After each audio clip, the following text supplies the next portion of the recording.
पे भाजपा के प्रत्याशी एनडीए प्रत्याशी के चुनाव कार्यालय पर हमारी पार्टी के कार्यकारी राष्ट्रीय अध्यक्ष उत्तर प्रदेश सरकार में मंत्री माननीय आशीष पटेल जी आए हुए हैं और अपना दल के जिला संगठन के पदाधिकारी, सभी जोनों के जोन अध्यक्ष, विधानसभाओं के अध्यक्ष, पूरे जिले से पदाधिकारी कार्यकर्ता आए हुए हैं। मैं माननीय मंत्री जी से कहूंगा थोड़ा बैठ लें सब लोग। सब भाई घनश्याम लोधी जी को जिताने के लिए जो ये चुनाव चल रहा है, मैं धन्यवाद देना चाहता हूं आप सबका।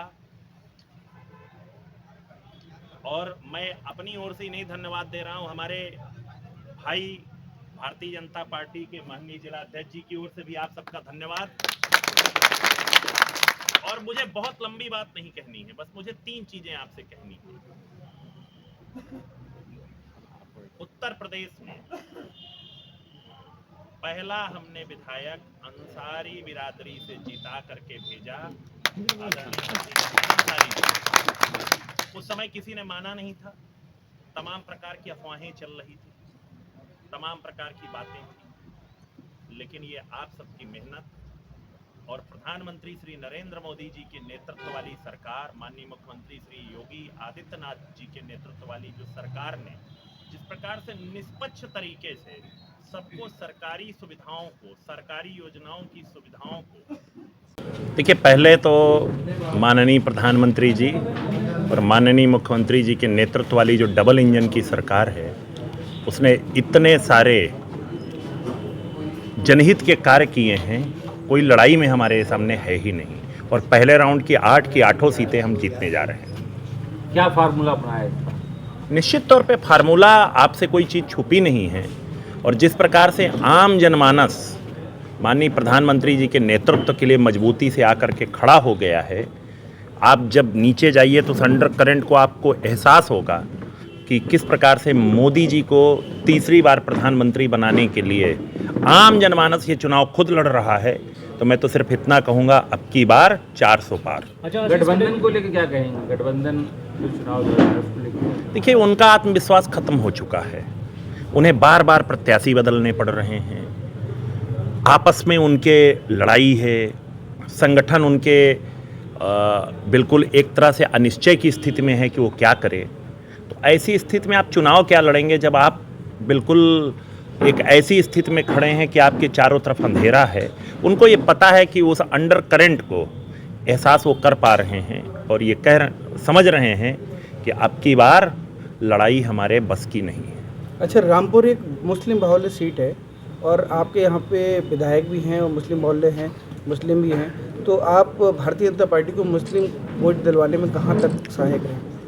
देखिए, मैं पहले तो एक बात कहूँगा, एनडीए की सरकार न धर्म की न जाति की बात करती है।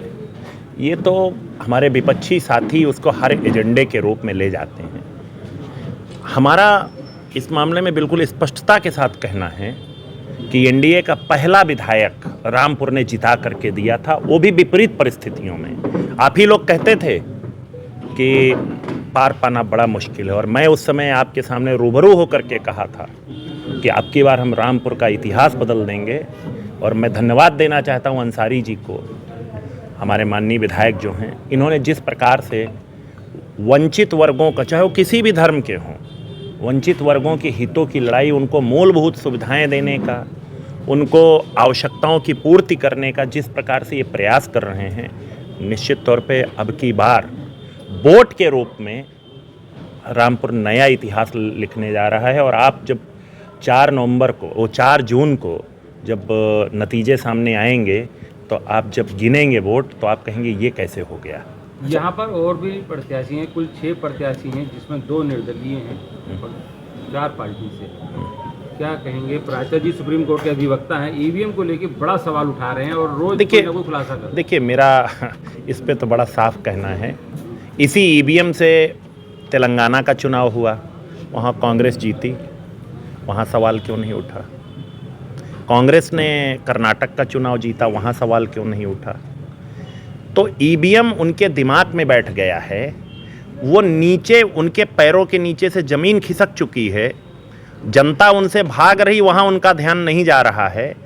और वो ध्यान अपनी कमजोरियों को छुपाने के लिए तमाम प्रकार के बहाने बना रहे हैं। अच्छा, जिस तरीके से रामपुर आजम खाना गढ़ रहा है, लेकिन अभी भी वोटर बड़ा खामोश है, क्या कहेंगे? देखिए, किसी का गढ़वड़ नहीं है। जब आप जनता की सेवा करते हैं तो जनता आपका गढ़ बना देती है। अब जब सेवा से विमुख हो जाते हैं और सिर्फ लॉलीपॉप देते हैं तो कोई गड़बड़ बचता नहीं है। आशीष पटेल जी, भाजपा 400 पार कह रही है इस बार, कितनी उम्मीद लग रही है उत्तर प्रदेश? देखिए, एनडीए 400 पार और एनडीए 400 पार होने जा रहा है, इसमें आपको भ्रम नहीं होना चाहिए। मैंने फिर कहा, एनडीए 400 पार, सब लोग मिलजुल करके लड़ रहे हैं। देखिए, रामपुर में आपने और भारतीय जनता पार्टी ने मिलके आजम खां के किले को नस्तनाबूद कर दिया है। आजम खां इस समय जेल में है, तो अब आगे क्या रहेगा? अब आजम खां, मैंने आपसे थोड़ी देर पहले एक बात कही, जो प्रतिद्वंद सामने आ रहा है उसमें आप क्या कहेंगे? देखिए, मेरा तो बड़ा स्पष्ट मत है, यहाँ पर गढ़ किसी का नहीं होता है और आज के इस लोकतंत्र में राजा वही होता है जो जनता की सेवा करके उसके दिल में अपनी जगह बना लेता है। अब तो सफीक जी के सामने एक अवसर है, हाँ, कि अपनी सेवा से ये गढ़ क्या, दुर्ग क्या, महलों को नेस्तनाबूद कर दें। मैं बस यही कहूँगा। एक पार्टी के प्रत्याशी नदवी साहब, वो चुनाव मैदान में, मौलाना नदवी साहब चुनाव मैदान में हैं, क्या कहेंगे? आज हेलीकॉप्टर का टिकट आया था।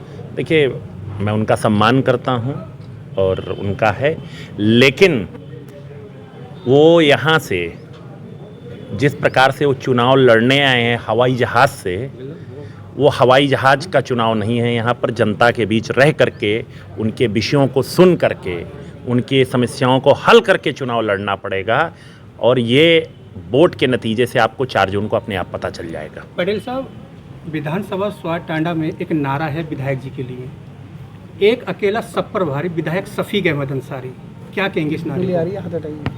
मैं इतना कहूँगा, ये तो आपने छोटा नारा बनाया है। मैंने अभी थोड़ी देर पहले कहा आपसे कि इनके ऊपर निर्भर है कि ये गढ़, गढ़ी और महलों को ध्वस्त कैसे करते हैं।